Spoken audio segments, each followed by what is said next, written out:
Now after high school, after you graduated, then what did you do? I went right to work on the farm. With your dad? Yep, my father had an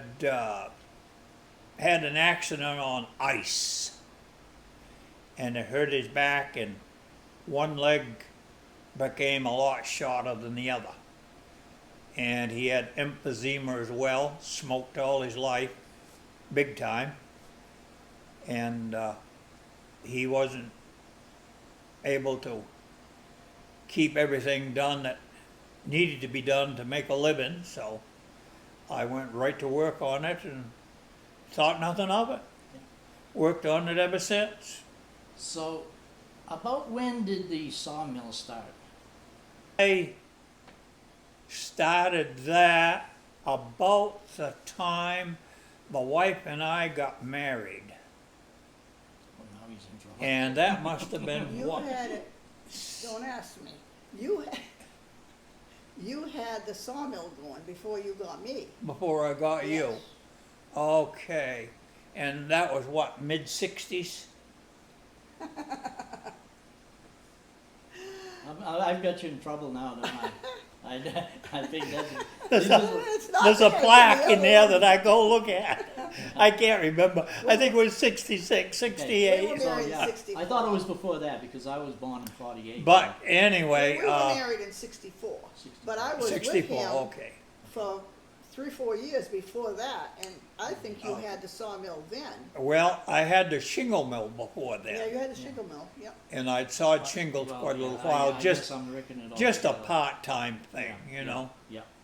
So as we're talking about your wife, would you go through when you married your wife's name, and children, grandchildren? Well, the wife's name is Luella, but she don't like that, so she's known as Mary. It was not my choosing, it And, was my parents. We've been married for quite a few years. She used to be really, really pretty.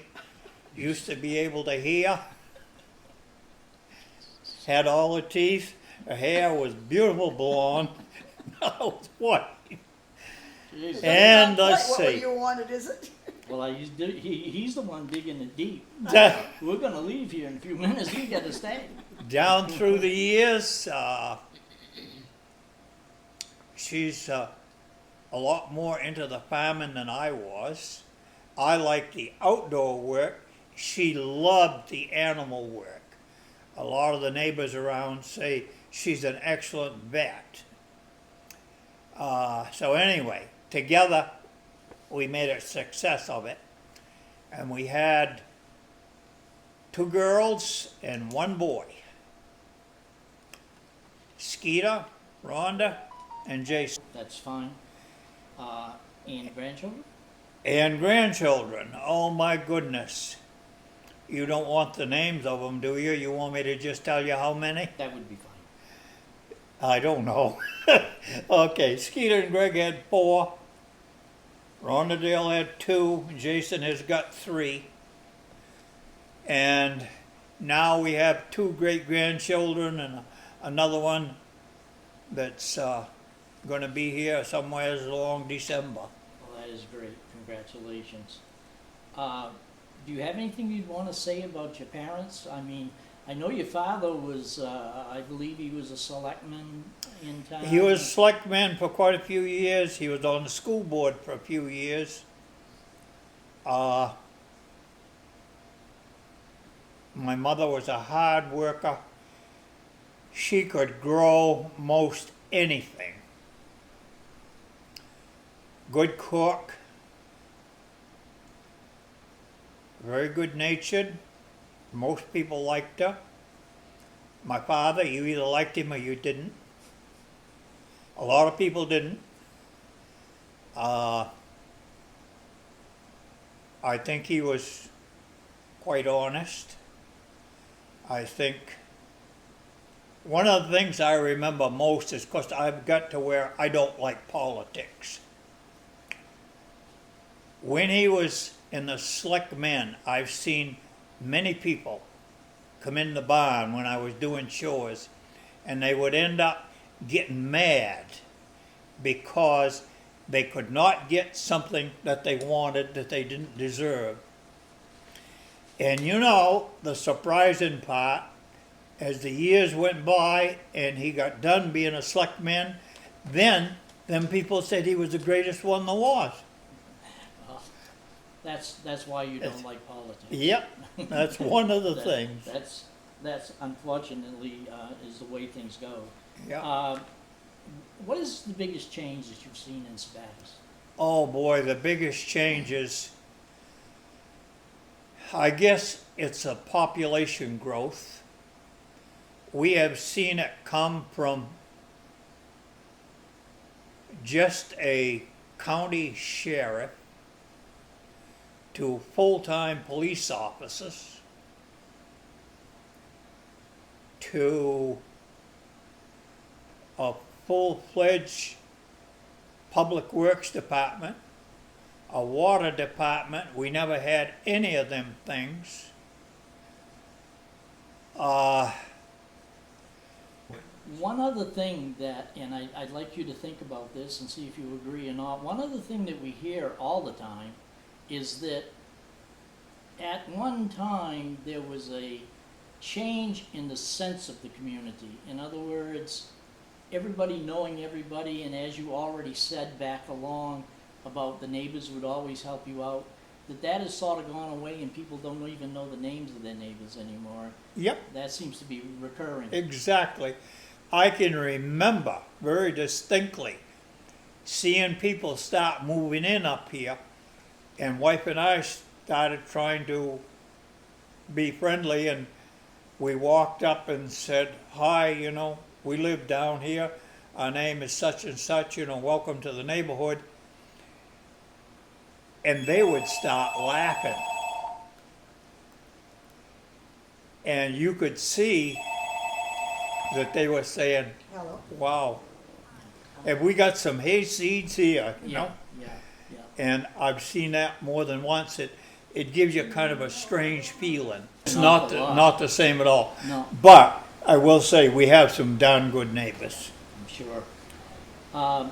This is sort of open-ended because it doesn't have to be stories or anything, but are there any other things that you'd just like to talk about, like how things, you know, anything that, how it was, you know, even like when you were talking about the dirt roads or the old schoolhouse or whatever, and the road that goes over to by Fisher Farms. Yep. Anything like that that you want to talk about? This is like the last thing. We're open to anything you want to say. I could have told them this. Okay, well, one of the things that strikes me as being interested is I kept bees for quite a few years. And it began to be here probably 15 years ago where they couldn't store enough honey, they couldn't gather enough honey to last themselves over the winter.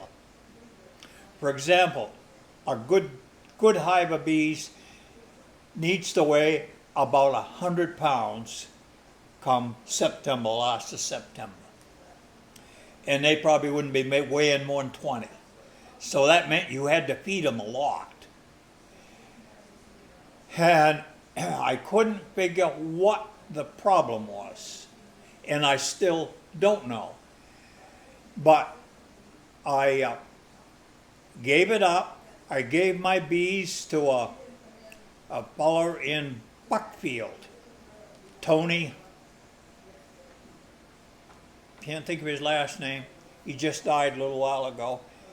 And his boy is taken over, and his boy has hives up here now.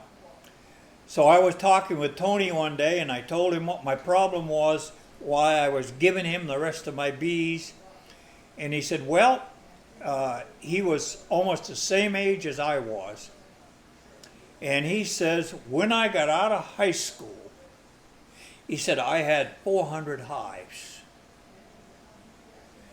And he said, now we're up to 800 hives. And he said, I have a son, he is working with me. He said, back at that time, I was getting about 40,000 pounds of honey a year. Now, he said going from 400 to 800, we're getting 17,000. And I said, what do you think is happening? Well, he said, personally, he said, I think it's from acid rain.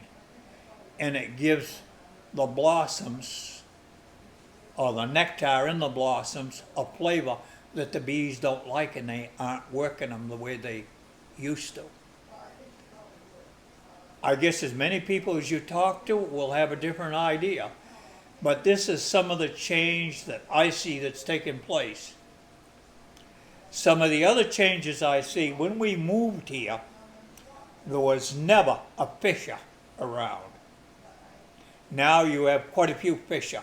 You have coyotes. We never had a coyote. You have wild turkeys. We never had a wild turkey. You have vultures. We never had vultures. You have ticks. You never had ticks. And possums. You have possums. We never had possums. What's all of these changes about? There's a reason behind it. I don't know what it is.